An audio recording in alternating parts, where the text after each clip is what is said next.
जे तू सर के में चोली चोली चोली मैं बोलत दुनिया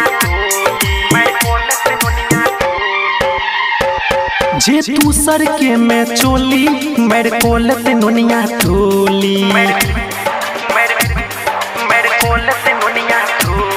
जे तू सर के में चोली मेरे कोलत नोनिया टोली ये ना जे लरे मत मर देत गुरबा गोली पागल भेलै दूसरा टोली घायल भेलै चमर टोली पागल भेलै दूसरा टोली घायल भेलै चमर टोली ये ना जे लरे मत मर देत गुरबा गोली जे तू सर के में चोली मेरे कोलत नोनिया टोली जे तू सर के में चोली चोली चोली मेरे कोलत नोनिया टोली जे तू सर के में चोली मेरे कोलत नोनिया। अभी आप सुन रहे हैं झंझारपुर से मिथिला रिकॉर्डिंग स्टूडियो की शानदार प्रस्तुति। गोरे गोरे गाल पर जिला गेलै हिल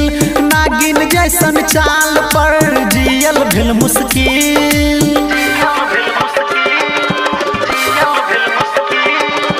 गोरे गोरे गाल पे जिला गेलै हिल नागिन जैसन चाल पर जियल भेल मुश्किल ठोर के लाली देख कान के बाली देख गाल गुलाबी देख रानी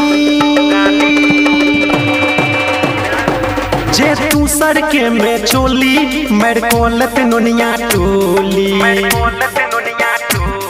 जे तू सर के में चोली मेरे कोलत नोनिया टोली ये ना जे लरे मत मर देत गोरबा गोली पागल भेलै बभन टोली घायल भेलै हजम टोली ए ना जे लरे मत मर देते गोरबा गोली जे तू सर के में चोली मेरे कोलत नोनिया टोली ए ना जे लरे मत मर देते गोरबा गोली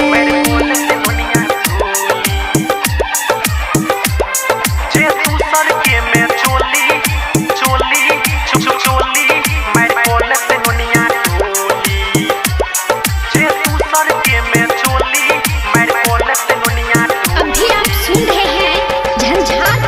रिकॉर्डिंग स्टूडियो की शानदार प्रस्तुति। राइटर संतोष से आके छोड़ी मिल ओपी अकेला के दो दे अपन दिल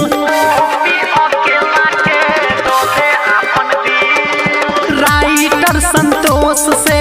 आके छोड़ी मिल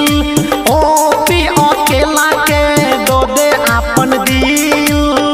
उम्र 16 साल भेलौ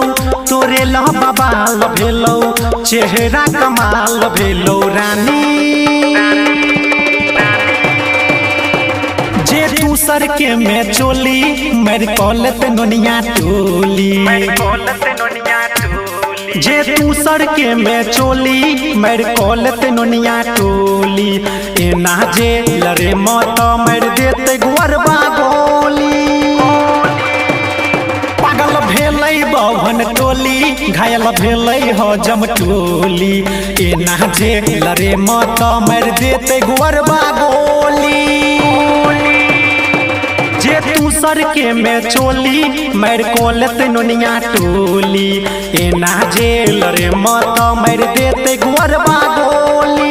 presented by Mithila recording studio.